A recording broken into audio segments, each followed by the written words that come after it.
Hi అండి, అందరికీ నమస్కారం. వెల్కమ్ టు అవర్ ఛానల్ తెలుగువారి ముచ్చట్లు. ఈరోజు మనం చెప్పుకోబోయే కథ పేరు చీకటి కిరణం. రచయిత డాక్టర్ విఆర్ రాసాని గారు. అమ్మా, చైనాలో సొంతంగా హాస్పిటల్ పెట్టాము. నీ కోడలు యాంగ్మీ కూడా డాక్టరే అని చెప్పాడతను. యాంగ్మీ ఏంట్రా, హ్యాంగ్మీలాగా అంది. అక్కడ పేర్లు అలాగే ఉంటాయిలేమ్మా అన్నాడతను. నా కొడుకు ఎంత గొప్పవాడైపోయాడోనని పొంగిపోయింది. కొడుకు చెప్పే ప్రతి మాట చెవిలో తేనె పోసినంత తియ్యగా అనిపించింది. అతనేం చెప్పినా కాదనలేకపోయింది. నా ఫోన్ నెంబర్ మీకెట్లా తెలుసు? ఓ అదా, ఈ కాలంలో ఎన్నో సామాజిక మాధ్యమాలున్నాయి. ఫోన్ నెంబర్ కనిపెట్టడం అంత కష్టం కాదు కదా. ఈ వాట్సాప్ గ్రూపుల్లో మెసేజ్లు చూసే మీకు మెసేజ్లు పెడుతున్నాను అంతే లక్ష్మమ్మ గారు. సరే బాబు, మీరు చిట్చాట్ చేస్తుంటే ఎవ్వరూ లేని నాకు చెప్పలేనంత ఆనందంగా ఉంది. మీ ఫుల్ ఫోటో ఒకటి పెట్టకూడదు? ఆమె గుడిసె మధ్యలో కూర్చొని సెల్ ఆన్ చేసింది. రోజూ మెసేజ్లు పెట్టే అతని వాట్సాప్ చూసింది. అది ఖాళీగా ఉంది. వారం పైన అయ్యింది. అతని నుంచి ఏ మెసేజు రాలేదు. ఒక చేత్తో ముఖం మీద పడుతున్న నెరిసిన తెల్ల జుట్టును పక్కకు తోసి తల ఎత్తి కప్పువైపు చూసింది. ఏమైంది తనకి? ఈ మధ్యన ఒక మెసేజ్ కూడా లేదు. పొద్దున్నొకటి రాత్రి ఒకటి తప్పకుండా పంపేవాడు. వారం అయిపాయే, మెసేజే రాలే. ఆలోచిస్తూనే సెల్ను చూస్తుంది. ఈ మధ్యన 6 నెలల నుంచి హలో లక్ష్మమ్మ గారు బాగున్నారా అనో, గుడ్ మార్నింగ్ లక్ష్మమ్మ గారు అనో, రాత్రి తిరిగి గుడ్ నైట్ అనో, శుభరాత్రి అనో అతని నుంచి మెసేజ్లు వచ్చేవి. వారం రోజులుగా అతని నుంచి ఎలాంటి వీడియో కానీ మెసేజ్ కానీ రాలేదు. అయినా అతను నాకెందుకు మెసేజ్లు పెట్టాలి? అతనికి నాకు ఏం సంబంధం ఉందని? అతనికి నేనేమవుతానని తనను తానే ప్రశ్నించుకొని మనసును సమాధానపరు. వీధిలోంచి వస్తున్న చల్లగాలి గుడిసెలో దూరి పలకరించిపోయింది. లక్ష్మమ్మ ఎలిమెంటరీ స్కూల్ టీచర్గా రిటైర్ అయి 5 సంవత్సరాలయ్యింది. ఆమెకు వెనక ముందు ఎవ్వరూ లేరు. ఒంటరిగా చిన్న పూరింట్లో జీవిస్తుంది. చాలని పెన్షన్తోనే బండి నెట్టుకొస్తుంది. ఆ గుడిసెలో గతించిన జ్ఞాపకాలతో కాలం గడుపుతుంది. రైతు కుటుంబంలో పుట్టిన లక్ష్మమ్మ కర్ణాటకలో టీచర్ ట్రైనింగ్ చేసింది. అప్పుడే సహవిద్యార్థి దళితుడైన సురేష్ను ప్రేమించింది. ఇద్దరికీ ఉద్యోగాలు వచ్చాక తన తల్లిదండ్రులను ఎదిరించి సురేష్ను పెళ్లి చేసుకుంది. 2 ఏండ్లకే కొడుకు పుట్టాడు.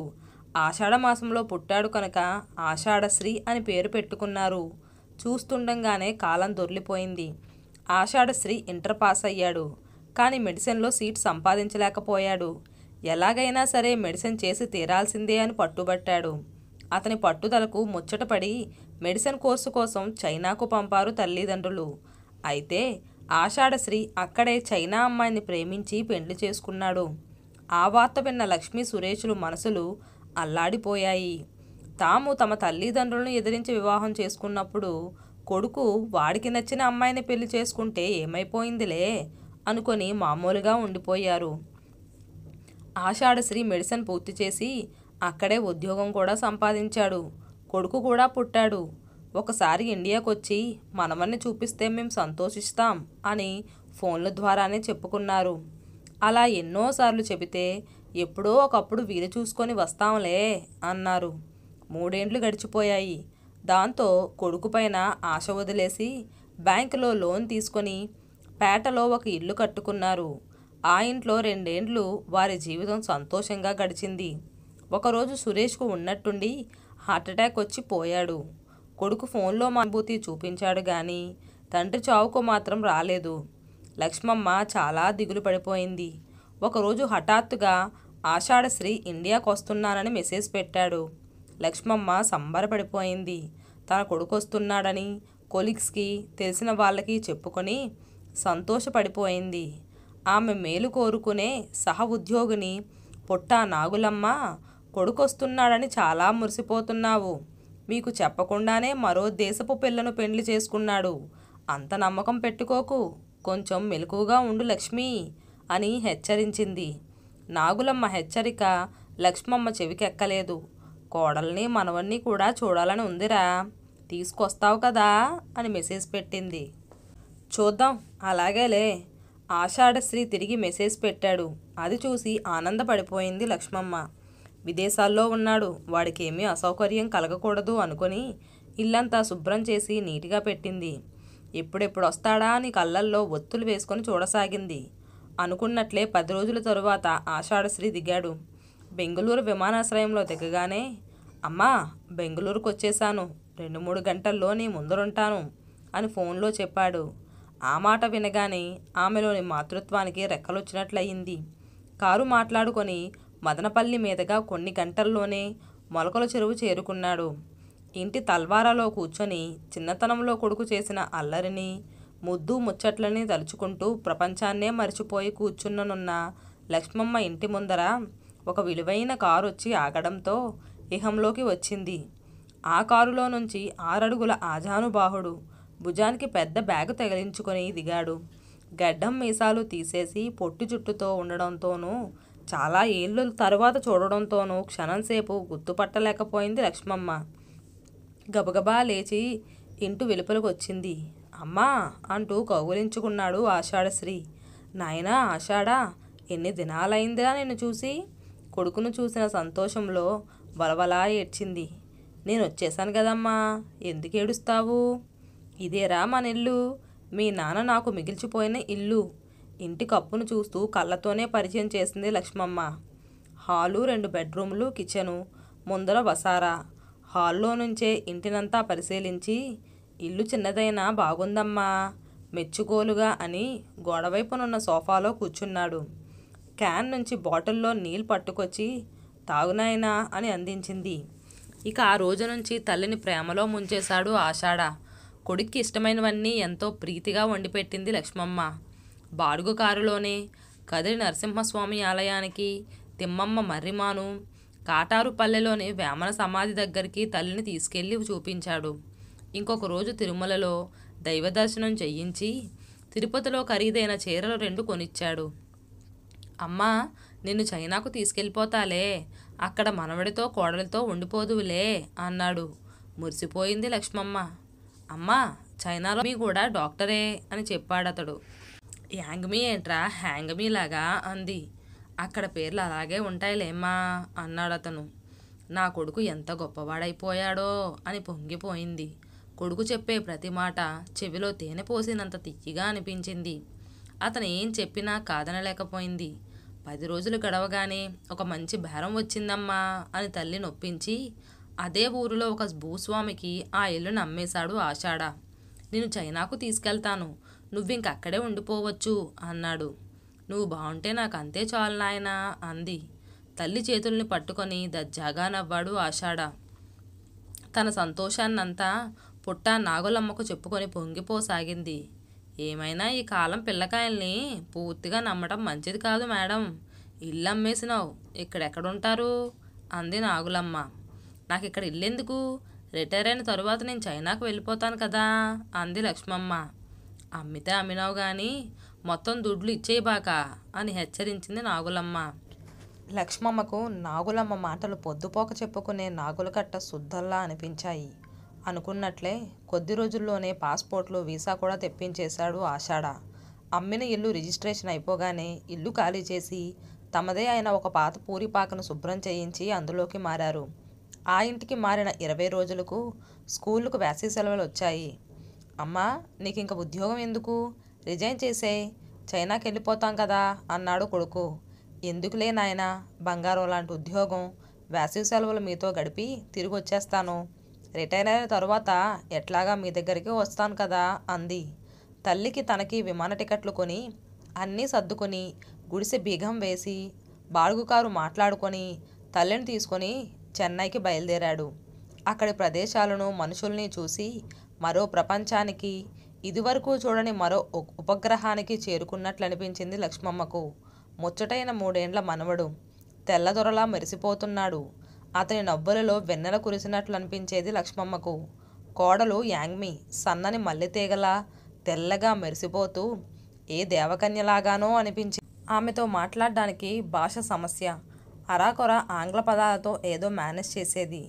ఎప్పుడూ మనవన్ని ఆడిస్తూ వాడికి స్నానం చేయించి బట్టలు తొడిగి శుభ్రంగా ఉంచేది. ఇంటిని శుభ్రంగా ఉంచేది. పెద్దిల్లు, అందులో ముందరి భాగమే వైద్యశాల. మనవణ్ణి నానమ్మకు అప్పచెప్పి కొడుకు కోడలు ఎక్కువ కాలం వైద్యశాలలోనే గడిపేవారు. కానీ 2 వారాలకే కోడలు సాధించడం మొదలెట్టింది. తిండి పెట్టడం కూడా తగ్గించేసింది. ఆషాఢ ఏదో తెచ్చిపెడితే దాంతోనే వండుకొని నిండని కడుపుతోనే కాలం గడిపేది. వారి వంట వేరు, ఈమె వంట వేరు. ఆ పిజ్జాలు బర్గర్లు పట్టక చిక్కిపోసాగింది. రాను రాను కోడలు మనవన్ని కూడా దగ్గరకు రానిచ్చేది కాదు. అతను పని మనిషి కంటే హీనంగా చూడసాగింది. కొడుకు కూడా తప్పుకొని తిరగసాగాడు. ఆషాఢ తెలివిగా ఇల్లమ్మిన డబ్బును తల్లి నుంచి ఎప్పుడో లాక్కున్నాడు. ఆ డబ్బుల గురించి ఒకసారి లక్ష్మమ్మ ప్రసక్తి తెచ్చింది. ఏం చేశావు ఆ డబ్బులు అంది. దాంతో పెద్ద రాద్ధాంతమే జరిగింది. ఇంకెవరికిస్తావు? నాకే కదా, ఇంకెందుకు అడుగుతావు అన్నాడు. ఆషాఢభూతుడే అయ్యాడు. ఆమె దగ్గరున్న నగలు డబ్బులన్నీ లాక్కొని ఇండియాకు టికెట్ కొని సెలవులు అయిపోయాయి, స్కూల్ తెరుస్తున్నారు అని విమానం ఎక్కించేశాడు. చెన్నైలో దిగిన లక్ష్మమ్మ నానా తంటాలు పడి ఊరికి చేరుకుంది. తమ పాత గుడిసే ఆమెకు అంతఃపురం అయిపోయింది. ఈ సంఘటన జరిగిన కొన్ని సంవత్సరాలకే లక్ష్మమ్మ రిటైర్ అయిపోయింది. గతమంతా గుర్తుకు రాగానే నిట్టూర్పు విడిచింది. అప్పుడే నాగులమ్మ ఇంట్లోకి అడుగుపెట్టి, ఏంటి మేడం ఒంటరిగా కూర్చొని ఆలోచిస్తున్నారు అంది. రిటైర్ అయిపోయిన జీవితం కదా, ఒంటరిగా కూర్చోక ఏం చేస్తాం? ఎప్పుడు సెల్ నొక్కుతూ కూర్చుంటున్నారే, ఏమిటి విశేషం? సెల్తోనే నాలాంటి దానికి పొద్దుపోతుంది అని వాట్సాప్ గురించి, అందులో చిట్చాట్ గురించి చెబుతూ ఇటీవల అబ్బాయి పంపించే మెసేజ్ల గురించి కూడా చెప్పింది. అయ్యో జాగ్రత్త, ఈ కాలం పిల్లలు మరీ ఫాస్టు, ఏమారితే ముంచేస్తారు, జాగ్రత్త. డబ్బు కోసం, అందున ఈజీ మనీ కోసం దేనికైనా తెగిస్తారు అని హెచ్చరించింది నాగలమ్మ. నన్ను ఏమార్చడానికి నా దగ్గర ఇంకా ఏమున్నది అంది లక్ష్మమ్మ. ఆ మాటతో నాగలమ్మకు ఏం మాట్లాడాలో అర్థం కాక, మళ్ళీ కలుస్తాను మేడం అంటూ వెళ్ళిపోయింది. సరిగ్గా అప్పుడే మెసేజ్. లక్ష్మమ్మ గారు క్షమించండి, పనుల ఒత్తిళ్లతో పడి మీతో చిట్చాట్ చేయడం లేకపోయాను. బాగున్నారు కదా? ఆ మెసేజ్ చూడగానే ఆనందపు అలల్లో కొట్టుకుపోయింది. నేను బాగున్నా బాబు, మీరు ఎలా ఉన్నారు? కళ్ళద్దాలు సర్దుకొని టకటకా టైప్ చేసి పంపించేసింది. లాక్డౌన్లు ఎత్తేసినా ఈ కరోనా పూర్తిగా తగ్గలేదు. మీలాంటి పెద్దవారు జాగ్రత్తగా ఉండాలి, బయట తిరక్కండి అతని మెసేజ్. దాన్ని చూడగానే ఏ తోడు లేక ఒంటరిగా జీవిస్తున్న తన క్షేమ సమాచారాలు కూడా అడిగేవారున్నందుకు లోపలే సంతోషపడింది. కాటికి సిద్ధంగా ఉన్న నాలాంటి వారు పోతే మాత్రం ఏముందిలే బాబూ. అయినా నాదొక అనుమానం. ఏమిటి? నా ఫోన్ నెంబర్ మీకెట్లా తెలుసు? ఓ అదా, ఈ కాలంలో ఎన్నో సామాజిక మాధ్యమాలున్నాయి. ఫోన్ నెంబర్ కనిపెట్టడం అంత కష్టం కాదు కదా. ఈ వాట్సాప్ గ్రూపుల్లో మెసేజ్లు చూసే మీకు మెసేజ్లు పెడుతున్నాను అంతే లక్ష్మమ్మ గారు. సరే బాబు, మీరు చిట్చాట్ చేస్తుంటే ఎవరూ లేని నాకు చెప్పలేనంత ఆనందంగా ఉంది. మీ ఫుల్ ఫోటో ఒకటి పెట్టకూడదు? నన్ను చూడాలనుకుంటున్నారా? కొద్ది రోజుల్లోనే మీ ఊరికి వస్తాను, మిమ్మల్ని తప్పకుండా కలుస్తాను.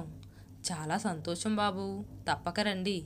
లక్ష్మమ్మ గారు, మీరు పెద్దవారు, మీరు నన్ని అండి అనకండి, బాబు అనండి చాలు. సరే అలాగే. నేను తిరుపతిలో MBBS చేయటానికి వస్తున్నాను. వెరీ గుడ్, రా బాబు, నిన్ను నా సొంత మనవడే అనుకుంటాను.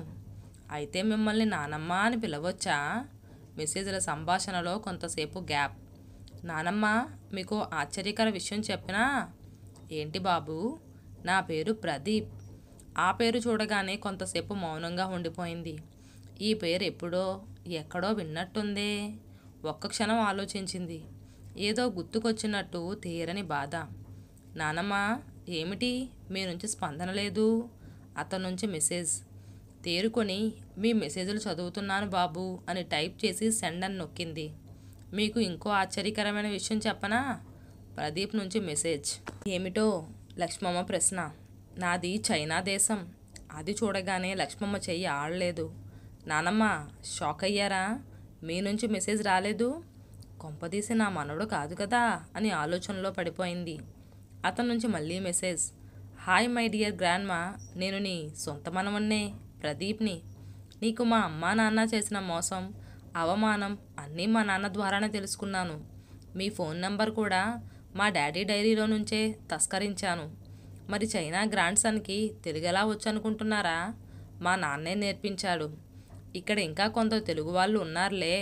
మా డాడీ మిమ్మల్ని మర్చిపోయినా పుట్టినూరిని దేశాన్ని మర్చిపోలేదు. అందుకే నాకు ప్రదీప్ అని పేరు పెట్టారు. నా రియల్ రూట్ మీరే. మా నాన్న మదర్ రూట్ని మర్చిపోయి ఉండొచ్చు, నేను మరవలేదు.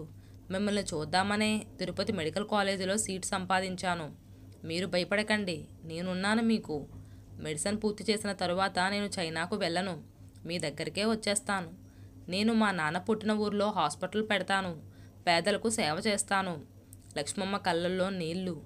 ఏంటి నానమ్మ, స్టన్ అయినారా? మీ స్పందన చెప్పండి. ఎప్పుడో వదిలేసిన కొడుకు, తన్ని తరిమేసిన కోడలు, వారికి పుట్టిన బిడ్డ, ఎండిపోవడానికి సిద్ధంగా ఉన్న ఈ ముసలివేరుకు ఎరువు పోసి నీరు పోసి మళ్ళీ చిగురింపజేస్తానంటే తానేం చెప్పగలదు? ఇది కళ నిజమా? ఎప్పుడో చేయి జారిపోయిన స్వర్గం కలలో కూడా ఊహించని విధంగా మళ్ళీ తన దగ్గరికే వస్తానంటే ఏమని సమాధానం చెబుతుంది? ఏం చెప్పాలి? ఎలా మాట్లాడాలి?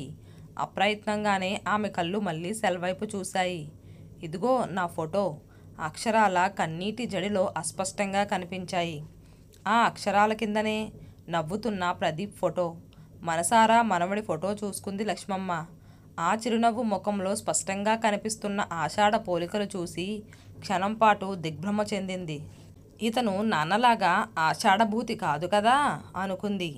దానికి సమాధానం అన్నట్లు ఆ వెంటనే మరో మెసేజ్. నేను మా నాన్నలాగా కాదు నానమ్మ, నేను నీ మనవన్ని. ఆమె కళ్ళు సెలయేర్లే అయినాయి. కన్నీళ్లతో సెల్ పూర్తిగా తడిసిపోయింది. మరొకసారి ప్రదీప్ పంపిన మెసేజ్ను చదువుకొని తడిసి ముద్దయిపోయిన సెల్లను గుండెకు హత్తుకొని అలాగే కూర్చుండిపోయింది లక్ష్మమ్మ.